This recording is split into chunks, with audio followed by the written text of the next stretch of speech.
warahmatullahi wabarakatuh. Kita bertemu semula anak-anak untuk topik-topik yang kita nak ulang kaji menjelang peperiksaan secara berfokus study secara smart, not study secara hard. Baik. Hari ini kita dah sampai kepada 3 bab terakhir tingkatan 5 lah. Bab 4. Dalam bab 4 ni kita nak tengok tajuk apa. Pada hari ini kita nak tengok berkaitan sistem persekutuan. Jadi bila kita sampai kepada tajuk sistem persekutuan ni, dia untungnya pelajar sebab kita belajar satu sedikit subtopik yang berkaitan dengan tajuk yang telah pelajar belajar tingkatan 4, Malayan Union. Dia tajuk kita ni dia saling berkait-kait. Jadi kalau kita tengok mungkin ada gambaran kita. Okey, kita tengok di SKP. Bab ini ada 4 subtopik. Ada 4. 1, 2, 3, 4. Tumpuan kita pada hari ini adalah subtopik 12.41. Senang cerita ni mukaddimah lah. Okey, latar belakang sistem persekutuan negara kita. Latar belakang ni definisi. Kita nak tahu tentang sejarah. Bila sebut latar belakang ni, sejarah pembentukan lah. Okey, kalau kita lihat, kita dah habis ke-4, tajuk 12. InsyaAllah next kita akan lihat tajuk yang terakhir lah. Itu tajuk bab 9 dan bab 10. Okey, kita tengok hari ni kita nak belajar mana. Kita nak belajar ialah berkaitan dengan nombor 1 ni, latar belakang sistem persekutuan. Bila kita nak tengok tajuk latar belakang ni, dia kata ada kepentingan mesyuarah sebab kita akan tengok bagaimana sumbangan raja-raja kita pada waktu itu. Pentadbiran. Okey, 2 ini kita nak tengok. Baik, bila kita sampai tajuk ini, latar belakang sistem persekutuan di negara kita, apa yang kita nak tahu? Kita akan tengok buku teks. Pelajar perlu tahu ialah bagaimana sistem persekutuan ini dibentuk. Dia maksudnya apa? Dia adalah penyatuan beberapa buah negeri-negeri. Kita tengok macam Negeri Sembilan ni, penyatuan beberapa buah negeri-negeri dalam satu ikatan lah.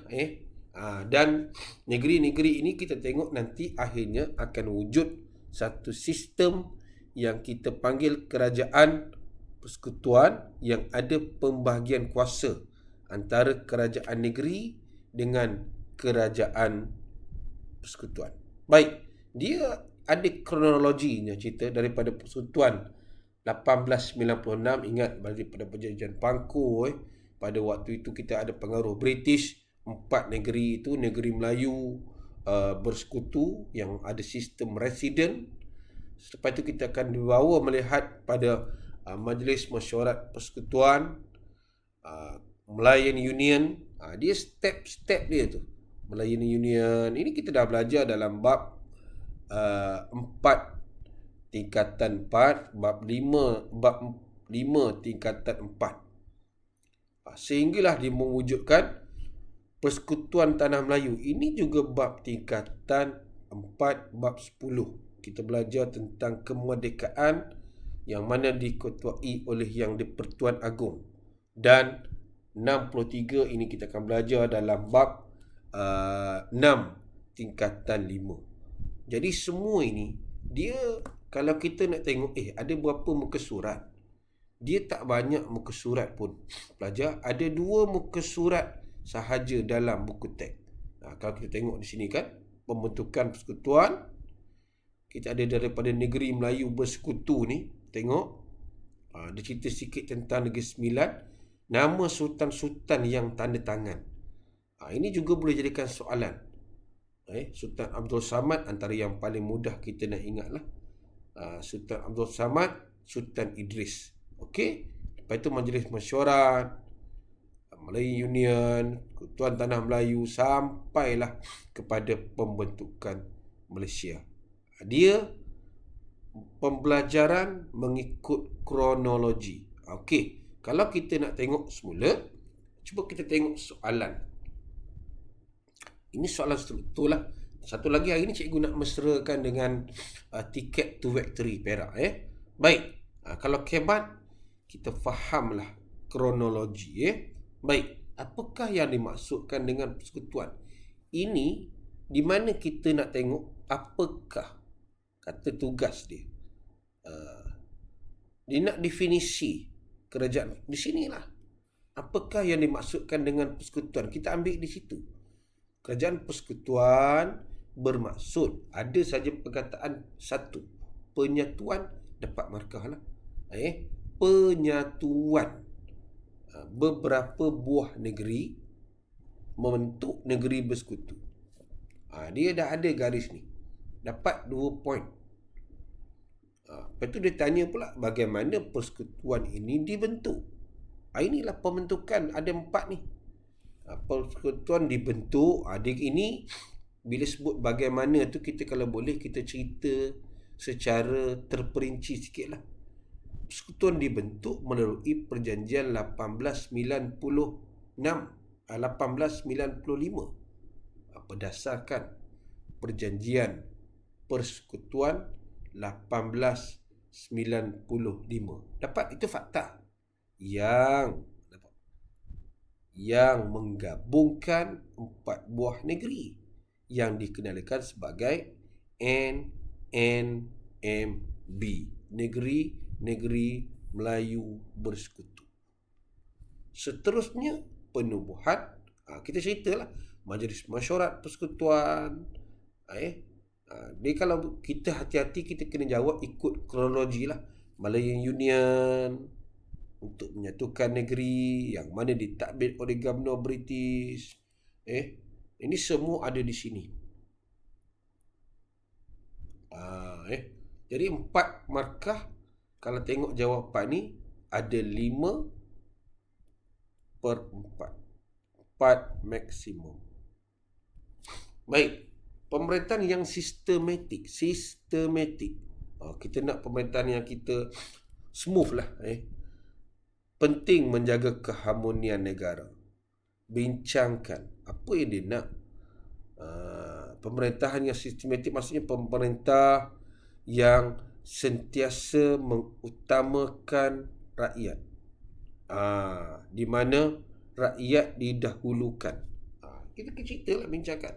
Itu sebab mungkin kita boleh ceritakan, saya setuju dengan kenyataan ini, di mana pemerintah memainkan peranan untuk memastikan masyarakat kita hidup bersatu padu. Kita kata, bersatu padu. Kerana apa?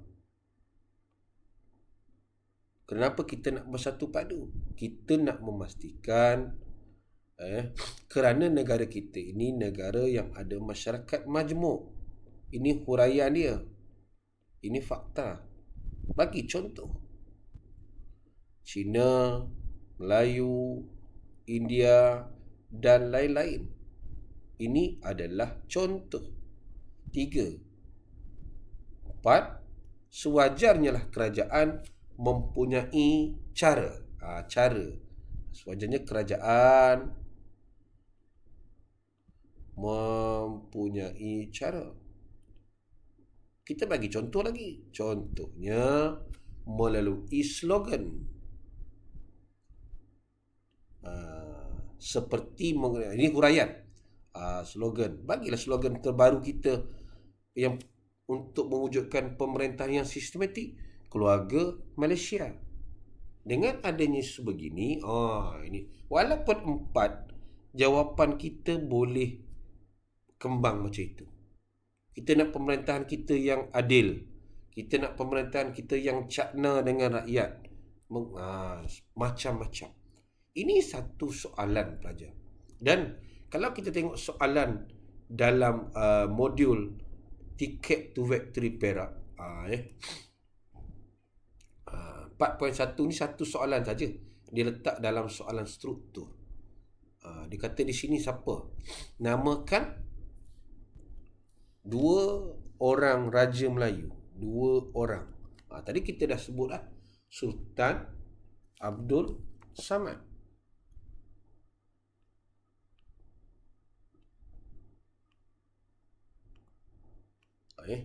Sultan Idris. Dapatlah 2 markah. Kenapa dia tak berterang ni? Kita bagi terang sikit lah. Kita nak terang. Patutlah kita ambil warna merah mana? Kita kena ambil merah jelas. Okey. Terang sikit sini. Okey, good. Okey. Jelaskan ciri Kesatuan Malayan Union. Jelaskan. Ciri. Bila sebut ciri, maksudnya dia nak tentang ciri-ciri Malayan Union. Cuba kita bayangkan balik. Malayan Union ni dia ada satu, ialah ciri kesatuan. Cikgu bagi dalam bentuk point. 2 itu menggabungkan. Apa dia? Negeri-negeri Melayu bersekutu, negeri-negeri Melayu tidak bersekutu, negeri-negeri Selat, kecuali Singapura. Dapat dah 2 markah tu. Macam mana lagi ciri? Diketuai oleh Gubernur.